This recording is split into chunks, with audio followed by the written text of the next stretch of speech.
Welcome to another edition of No Filter Media featuring Joni Wickham and Sly James of Wickham James Strategies and Solutions. I'm Sly James. I am here today with Joni. I am the author of two books, A Passion for Purpose, Building Cities for Our Children, and The Opportunity Agenda. Today we are going to have a very interesting conversation between the two of us, so I'll introduce Joni Wickham to you, and she can tell you who she is. And what conversation between the two of us isn't interesting? That is my question. You know, that's a very good point, and one that I should have established at the beginning. They're all interesting. Everything we do is interesting. Hey, everybody. Joni Wickham here, co-founder of Wickham James Strategies and Solutions, and the author of the best-selling book, The Thin Line Between Cupcake and Bitch. And we are here today talking about one of our favorite topics, leadership, except we want to put this topic in the lens of world events as well as leadership styles that you probably encounter every day regardless of what you do for a living. Well, yeah, and I think that when you look at world events and the world stage, where so many weird things, crazy things are happening, when those types of things happen and take place, that's when you start to see people step into leadership positions. Whether or not they actually lead or lead effectively is yet another question. But they're out there, and we want to chat a little bit about it. For example, look at the difference between Zelensky of Ukraine and Putin of Russia. Yeah. Side note, by the way, did you know that I have been kissed on the cheek by both Barack Obama and Vladimir Putin? True at the story. Same time? Not at the same time. No, I was going to say many years apart. You might have been able to give peace a chance. Gosh. Anyway, that is a true story. That's wild. Yeah. I have not been kissed by either, and frankly, would be a little upset if I had been. Yeah. So I think those two in particular represent very different leadership styles and perspectives. I think often throughout Putin's career, particularly in recent years, you see him leading, I think, he would never admit it, I think from a place of fear for his legacy, as well as I think his perspective is skewed because he has surrounded himself by people who do not feel in power to tell him he is wrong. And I think that is a, among other things, complete disservice to the country. Well, I have to totally agree with you. And it's not just people who do not feel empowered. It's people who are deathly afraid to tell him he's wrong. Because they might be put to death. Well, yeah, because, you might wind up in some hospital at being poisoned and not knowing where it came from. There's certainly some anecdotal evidence to suggest that. I agree. But, the thing about it is, and this is one thing that I think we always need to keep in mind when we're talking about leadership. You're not leading in a vacuum. You are leading somebody other than yourself. And when you look at the impact that it's had on the two different populations, on the Putin side, to some extent, the majority, I wouldn't say the majority, a large swath of his population is totally ignorant about what's going on in Ukraine.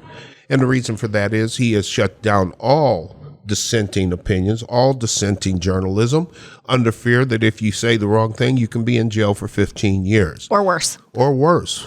Yeah. 15 years might be a blessing compared to some of the other things that happen. And I guess that depends on what you say and how loud you are. Or you look on the other side where you look at Zelensky, and his style of leadership is inspiring his country people to pick up citizens, not soldiers, to pick up guns and fight. And to do so willingly in order to stave off what they consider to be a hostile takeover attempt by a foreign government. It's amazing what you can get people to do when you have one style versus the other. One, you want to keep them ignorant. The other, you want them to know as much as they can so that they will be actualized. Yeah, and I also think Zelensky is just really adept at using his platform to rally people around his vision, which is quite literally survival. At this point, absolutely. It is, yeah. And rallying people around his vision, not just Ukrainians, the whole world in large part, but rallying people around his vision and getting them to kind of row in the boat in the same direction towards what he's trying to accomplish. I agree with you, but I don't want to go too far with it because I'm not sure that his vision and leadership is what's rallied the world. I think they have rallied because of an innate dislike of Putin and a sense of lacking any form of fair play with an attack on a sovereign country like that for virtually no reason. And then when you add to it that you set up all these false flags, getting people to think that they had done something to cause this, then your credibility is really lacking. Sure enough, Zelensky is exceptionally credible right now, and probably this wave of credibility will ride over with him for quite some time because frankly, he's a hero when you think about it. He didn't leave the country to try to avoid all this. He stayed right there with them in the thick of it, and his life is on the line as much as anybody else's. When you have a leader who's willing to stand in front of you as opposed to a leader who's standing behind you and manipulating you, you have a totally different reaction and a very different sense of loyalty. Yeah. As I've kind of watched this unfold over the past several weeks, it makes me think about the difference in leading people and managing people. And which is also something, that we work with our clients on. It's something that can certainly be said about corporate America and the business world, that there is a very real, distinct difference in leadership and management. Oh, there's no doubt about it. You can be good at one and suck at the other. Yeah. You really can. I mean, I think they require different skills and different ways that you view your process. That's a different process to leadership than there is to management. I think management is a much more personal, interactive type of a situation. Leadership can be much more global. You might not have to see any of the people you're leading, but with management, you kind of do. Yeah. And I think management is more of a static, kind of more of a static engagement through time, whereas leadership typically can kind of run the gamut and be a more lengthy interaction between people or groups of people. Yeah, and I think people relate emotionally different to leaders versus managers. Yeah. And I think that makes a difference. Frankly, if you are a bad leader, you could be a good manager, but if you're a bad leader, the people you are leading may not care about your management skills because they have such a negative emotional reaction to you. Yeah. So it's all there. But, it's not just Zelensky and Putin where we see these variances in leadership. We see it here politically. We see it in business.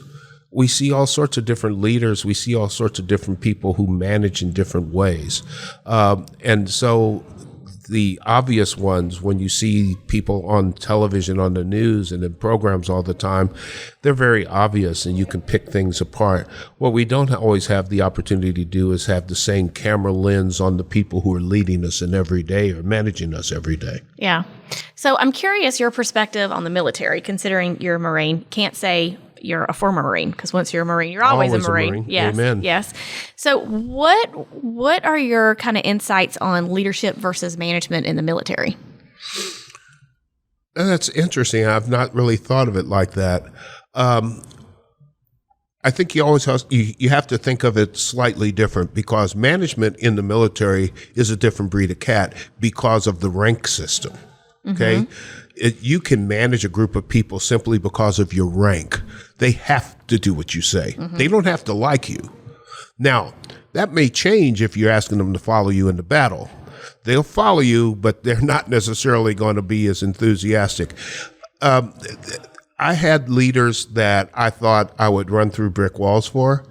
And I had leaders that I thought shouldn't be leaders. I always wondered how they got to where they were because they sucked so bad. And then some of the best leaders I had were people who led not because of rank, not because of the ability to order you around, but by sheer force of personality and vision.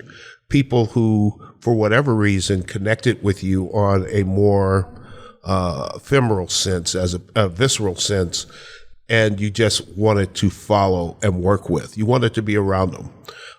Now, I'm not saying that they can all manage, but I think when you have people who you believe in leadership, they may not have to manage you as much because you're going to follow what they say anyhow. Yeah, well, I think a big component of leadership is inspiring people so much where they can walk down that path without a tremendous amount of management. I think that's an outcome of good leadership. Yeah. Well, you always, I think as a leader, I think you always want to set the vision, the course, but I also think that you want to give the people that you are working with the freedom to believe in their own ability to accomplish the task and to do it in a way that meets the team goal. And then if you're a good leader, I think you will stroke them and tell them and give them praise for what they've done so that they feel like there's an incentive to do it again. I don't want to relate this to the same way, but because I'm really looking forward to getting my Irish Wolfhound this summer, I've been watching a lot of dog training films. Oh, yeah, I bet you have. And it's really very interesting when they say the most important thing you can do with your pet is to make yourself valuable to that pet.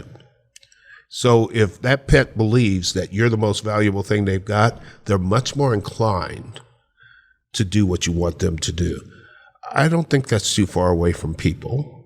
If people believe that you provide them with a value in their lives in some way, shape, and or form, they're going to be much more likely to be more easily managed and more easily led. Yeah, I think that's really true. I think that's really true.